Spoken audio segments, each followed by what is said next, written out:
Hello everyone, कैसे हैं आप लोग। आशा करता हूं आप लगातार हमारे चैनल से जुड़े होंगे और लगातार हमारे नए नए वीडियो का आनंद उठा रहे होंगे। इसी क्रम में आज हम लोग चलने वाले हैं कहाँ, 11th क्लास में, और वो भी कहाँ, तो ह्यूमन सर्कुलेटरी सिस्टम को पढ़ने वाले हैं। ह्यूमन सर्कुलेटरी सिस्टम को पढ़ने वाले सबसे पहले हम ये जाने कि सर्कुलेटरी सिस्टम क्या है। तो सर्कुलेटरी सिस्टम का अर्थ है कि हम लोग देखते हैं कि कोई भी ऑर्गेनिज्म जो भी है तो वहां पर क्या है, सर्कुलेटरी सिस्टम मेन रूप से ट्रांसपोर्टेशन का काम करता है। किसका?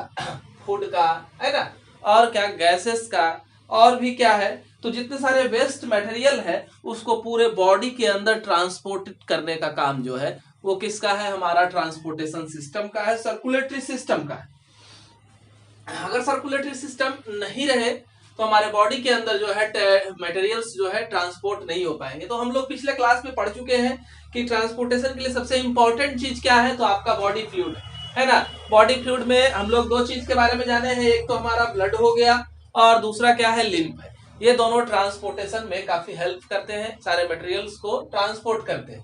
तो इसी क्रम में हम लोग देखते हैं कि हमारा अर्थ का इवोल्यूशन हुआ है और अर्थ में प्रिमिटिव ऑर्गेनिज्म भी है और डेवलप ऑर्गेनिज्म भी है।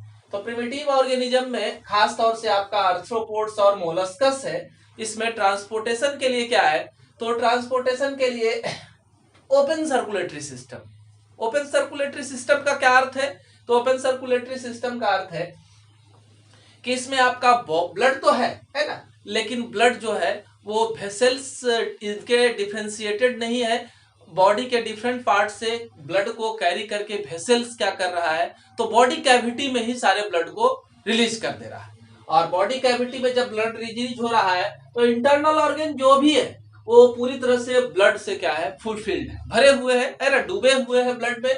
तो इस तरह के कैविटी को साइनस या हीमोसील कहा जाता है। बॉडी कैविटी ही कन्वर्ट हो गया किसमें, हीमोसील में। रीजन क्या, तो रीजन हुआ कि बॉडी कैविटी के अंदर ही ब्लड फ्लो कर रहा है, ठीक है, लेकिन दूसरे ऑर्गन तक ले जाने के लिए वेसल्स मौजूद है ना, ठीक है। तो ये कहां पाया जाता है, आर्थ्रोपोड्स और मोलस्कस में प्रेजेंट होता है। ओपन सर्कुलेटरी सिस्टम क्लियर है। अब आगे हम लोग चलते हैं क्लोज सर्कुलेटरी सिस्टम। तो क्लोज सर्कुलेटरी सिस्टम में हमारा हार्ट जो है वो यहाँ भी हार्ट है ना, तो यहाँ वाला जो हार्ट है वो पूरी तरह से वेन और आर्टरी तथा कैपिलरी से पूरी तरह से इंटरकनेक्टेड होते हैं। पूरे बॉडी के अंदर ब्लड को सप्लाई करने के लिए आर्टरी जो है ये ऑक्सीजनेटेड ब्लड को ट्रांसपोर्ट करता है और वेन्स जो है वो डीऑक्सीजनेटेड ब्लड को ट्रांसपोर्ट करने का काम करता है, ठीक है। तो यहाँ पर क्लोज सर्कुलेटरी सिस्टम में ब्लड को पंप करने वाला हमारा हार्ट हो गया। ये कहाँ है, किसमें है, तो सारी तरह के कॉर्डेटा और एनिलेट्स में जो है वो क्लोज सर्कुलेटरी सिस्टम पाया जाता है। आर्टरी, वेन्स, ये सब इसमें क्या है, प्रेजेंट होते हैं। और यहाँ पर ये ब्लड जो है वो हमारे हीमोसील में फ्लो नहीं करता है, ये क्लोज ब्लड वेसल्स के अंदर क्या करेगा, फ्लो करेगा, ठीक है। अगला आपका जो है इसी क्रम में हम लोग देखते हैं हमारा जो डेवलप ऑर्गेनिज्म वर्टिब्रेट्स आते हैं। वर्टिब्रेट्स में हार्ट जो है एक पंपिंग मशीन की तरह बिहेव करता है और ये ब्लड को डिफरेंट डायरेक्शन में पंप करने का काम करता है। अब एक एक वर्टिब्रेट में शुरुआत करते हैं हम फिश से। तो फिश क्या है, तो फिश एक्वेटिक ऑर्गेनिज्म है। इसमें इसका जो हार्ट है वो दो चैम्बर का होता है। ऊपर वाला चैम्बर जो है वो एट्रिया के नाम से जाना जाएगा और निचला चैम्बर जो है वो वेंट्रिकल कहलाएगा। यहाँ पर हमारा फिश जो है वो सिंगल सर्कुलेशन को परफॉर्म करता है। कैसा सर्कुलेशन, सिंगल सर्कुलेशन। इसका मतलब क्या है ना, तो सिंगल सर्कुलेशन का अर्थ है कि हमारा ये जो फिश का, जैसे फिश मान लेते हैं गिल्स के द्वारा क्या करता है, हम जानते हैं इसका रेस्पिरेटरी ऑर्गन क्या हो गया, गिल्स हो गया। गिल्स के द्वारा ये वाटर में जो डिफ्यूज्ड ऑक्सीजन है उसको ये क्या करेगा, कंज्यूम करेगा। ये डिफ्यूज ऑक्सीजन जो है डायरेक्टली बॉडी के डिफरेंट ऑर्गन तक क्या कर दिए जाएंगे, सप्लाई कर दिए जाएंगे, है ना। ये हमारा चला जाएगा डायरेक्टली। अब बॉडी के अंदर क्या होगा, सेलुलर रेस्पिरेशन कंप्लीट होगा। तो सेलुलर रेस्पिरेशन के कंप्लीट होने के बाद जो CO2 रिलीज होगा वो CO2 को रिसीव करेगा हमारा हार्ट, यानी कि डीऑक्सीजनेटेड ब्लड को ही सिर्फ रिसीव करता है कौन, फिश का हार्ट। और ये डीऑक्सीजनेटेड ब्लड जो है वो वापस पहुंचता है कहां, गिल्स में, और इसको गिल्स जो है इसको रिमूव आउट कर देता है एक्सटर्नल एटमॉस्फेयर में। तो ये फिश में सिंगल सर्कुलेशन को हम लोग देखें और समझे कि सिर्फ ये डीऑक्सीजनेटेड ब्लड को ही पंप करने का काम करता है। अब आगे चले, इसी क्रम में आपका एम्फीबिया है, रेप्टाइल्स है। तो एम्फीबिया और रेप्टाइल्स में क्या है, हार्ट जो है वो 3 चैम्बर्ड है ना। हार्ट कैसा है, 3 चैम्बर्ड है। ये देखिए इसका आपका हो गया क्या, लेफ्ट साइड, ये राइट साइड का हार्ट हो गया। यहाँ पर एट्रिया आपको क्या दिखाई दे रहा है, 2 चैम्बर में बटा हुआ है। एट्रिया सब डिवाइडेड है 2 चैम्बर में, लेफ्ट एट्रिया और क्या, राइट एट्रिया। नीचे वाला हिस्सा सिंगल वेंट्रिकल को रखता है। अब देखिए मान लेते हैं लेफ्ट साइड वाला में क्या हो रहा है, प्योर ब्लड फ्लो आ रहा है, ये लंग से कलेक्ट करके ब्लड को ला रहा है, ऑक्सीजनेटेड ब्लड को एट्रिया में आ रहा है। एट्रिया ट्रांसफर क्या कर रहा है, ब्लड को, सारा ब्लड को ट्रांसफर कर रहा है कहाँ, वेंट्रिकल में। अब वेंट्रिकल में क्या हो रहा है कि ऑक्सीजनेटेड, इधर से क्या हो रहा है कि पूरे बॉडी से इम्प्योर ब्लड भी कलेक्ट होकर के एट्रिया, राइट एट्रिया में पहुंच रहा है। राइट एट्रिया इसको पंप कर दे रहा है कहाँ, वेंट्रिकल में। अब वेंट्रिकल में क्या हो जा रहा है कि हमारा ऑक्सीजनेटेड और डीऑक्सीजनेटेड दोनों तरह का ब्लड जो है मिक्सअप हो जा रहा है, ठीक है।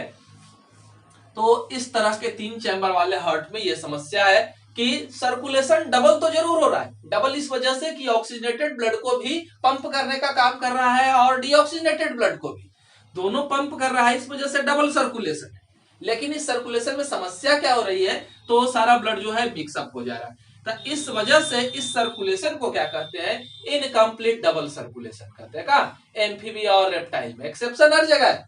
इसी क्रम में आप देखें कि क्रोकोडाइल भी आपका किस में आता है, रेप्टाइल्स में आता है। इसके बावजूद इसमें क्या है, 4 चैम्बर्ड हार्ट है ना। ये प्योर और इम्प्योर दोनों ब्लड जो है सेपरेटली फ्लो करते हैं, मिक्सिंग नहीं होता है, यानी कि यहाँ पर इनकम्प्लीट डबल सर्कुलेशन नहीं होगा, है ना। कहाँ, क्रोकोडाइल्स। अब इसी क्लोज सर्कुलेटरी सिस्टम को आगे खींचते हैं, है ना, और पहुंचते हैं हम लोग कहाँ, तो बर्ड्स और मैमल्स में। बर्ड्स और मैमल में 3 चैम्बर्ड हार्ट होता है, ठीक है, और 3 चैम्बर्ड, सॉरी, बर्ड्स और मैमल में 4 चैम्बर्ड हार्ट होता है, ठीक है। तो 4 चैम्बर्ड हार्ट में क्या प्रोसेस है कि ये वाला जो हार्ट होगा, तो ये इधर से लंग से ये क्या करेगा, ऑक्सीजनेटेड ब्लड को रिसीव करेगा, है ना, और लंग से आएगा कौन, पल्मोनरी वेन के द्वारा, पल्मोनरी वेन से ये क्या करेगा, रिसीव करेगा। यहीं पर आपका एक एक्सेप्शन है, वेन में ऑक्सीजनेटेड ब्लड बह रहा है, बाकी जगह वेन में डीऑक्सीजनेटेड ब्लड ही बहता है। तो ये रिसीव किया पल्मोनरी वेन से ऑक्सीजनेटेड ब्लड को, और ये जो है पूरे बॉडी से, वेना कैवा के द्वारा होल बॉडी से डीऑक्सीजनेटेड ब्लड को रिसीव कर रहा है, और फिर प्यूरिफिकेशन के लिए पल्मोनरी आर्टरी के द्वारा ये लंग्स को ट्रांसफर कर रहा है, ठीक है। अब देखिए कि यहाँ पर ब्लड जो है, ऑक्सीजनेटेड ब्लड जो है डायरेक्टली पंप हो जाता है कहाँ, यहाँ वेंट्रिकल में, है ना। किस वेंट्रिकल में, लेफ्ट वेंट्रिकल में। लेफ्ट वेंट्रिकल से इसको पंप कर दिया जाएगा कहाँ, तो वापस एवोर्टा, किसमें, एवोर्टा। एवोर्टा क्या करेगा, इस ऑक्सीजनेटेड ब्लड को होल बॉडी में, कहाँ, होल बॉडी में क्या कर देगा, डिस्ट्रीब्यूट कर देगा। और जबकि इसका डीऑक्सीजनेटेड ब्लड आएगा इसमें, इसके बाद ये वापस चला जाएगा किसमें, पल्मोनरी आर्टरी में प्यूरिफिकेशन के लिए, और लंग्स उसको क्या कर देगा, प्यूरिफाई कर देगा।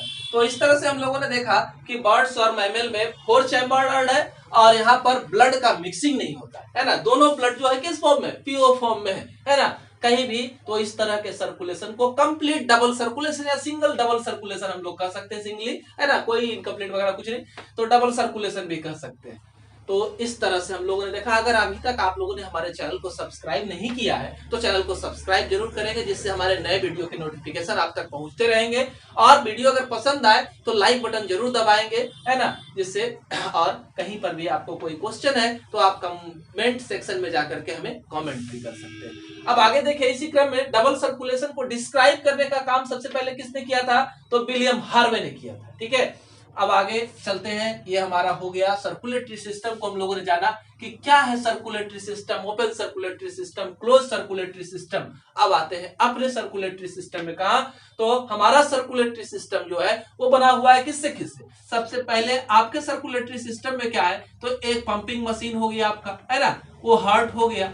दूसरा क्या है, इस पंप किसको करेगा, तो ये ब्लड को पंप करेगा। तो दूसरा आपका क्या है, पहला हार्ट हो गया, दूसरा पंपिंग मशीन, दूसरा क्या हो गया, फ्लूइड जो पंप होगा ब्लड, है ना। और ब्लड में आपका सारा मिक्सचर है, जो भी चाहिए, न्यूट्रिएंट है, ऑक्सीजन है, वेस्ट मटेरियल है। इसके अलावा आर्टरी है, वेन है ना, और कैपिलरी है। ये सब मिलकर के हमारे सर्कुलेटरी सिस्टम का फॉर्मेशन करते हैं। अब इसी में आपका सबसे इंपॉर्टेंट क्या हो गया, पंपिंग मशीन, है ना, ह्यूमन हार्ट। तो ह्यूमन हार्ट कैसा है, फिंच से बंद मुट्ठी के आकार का यह स्ट्रक्चर है, ठीक है। अब आप पूछे कि ये है कहाँ, तो ये हमारे थोरैकिक कैविटी में। थोरैकिक कैविटी 12 पेयर रिब्स से फॉर्म होता है। और इस थोरैकिक कैविटी में हमारा एक ऑर्गन है लंग्स, ये दोनों लंग्स के बीच में मौजूद है। दोनों लंग्स के बीच में हमारा लेफ्ट लंग्स जो है वो कैरी करता है कार्डियक नॉच। इसी कार्डियक नॉच में हमारा हार्ट जो है वो सिचुएटेड होता है। ये लेफ्ट साइड थोड़ा सा टिल्टेड होता है, ठीक है। तो ये हो गया हमारा कार्डियक नॉच। अब वेट को देखें तो ह्यूमन में, मेल में क्या है, इसका वेट जो है 300 ग्राम है मेल में, और 250 ग्राम जो है वो फीमेल में है, ठीक है। अब ये हमारा ह्यूमन हार्ट जो है, सबसे पहले तो आपका ये जो रिब्स का प्रोटेक्टिव कवर हो गया इसको प्रोटेक्शन के लिए। उसके बाद जो है अंदर मेम्ब्रेनस प्रोटेक्टिंग कवर है, इसको क्या कहते हैं, पेरिकार्डियम। पेरिकार्डियम भी सब डिवाइडेड है। इसका ऊपर वाला लेयर जो है एपिकार्डियम कहलाता है, बीच वाला लेयर मायोकार्डियम, और इंटरनल लेयर जो है इंडोकार्डियम कहलाता है। इस दोनों लेयर के बीच में, तीनों लेयर के बीच में एक फ्लूइड भरा हुआ है, जिसे पेरिकार्डियल फ्लूइड कहते हैं। और इस फ्लूइड का काम क्या है, जब भी शॉक आएगा तो इस सारा शॉक को, वाइब्रेशन को क्या करेगा, एब्जॉर्ब करेगा और हमारे हार्ट को क्या करेगा, प्रोटेक्शन प्रोवाइड करने का काम करेगा। ओवरऑल हमारा हार्ट जो है वो एक स्पेशल मसल से बना हुआ है। मसल्स को क्या कहते हैं, कार्डियक मसल्स कहते हैं। इनवॉलेंट्री नेचर का होता है, ये सेल्फ रेगुलेटेड होता है, मायोजेनिक नेचर का होता है। और इसके बाद हम अगले वीडियो में आपसे मिलते हैं। धन्यवाद।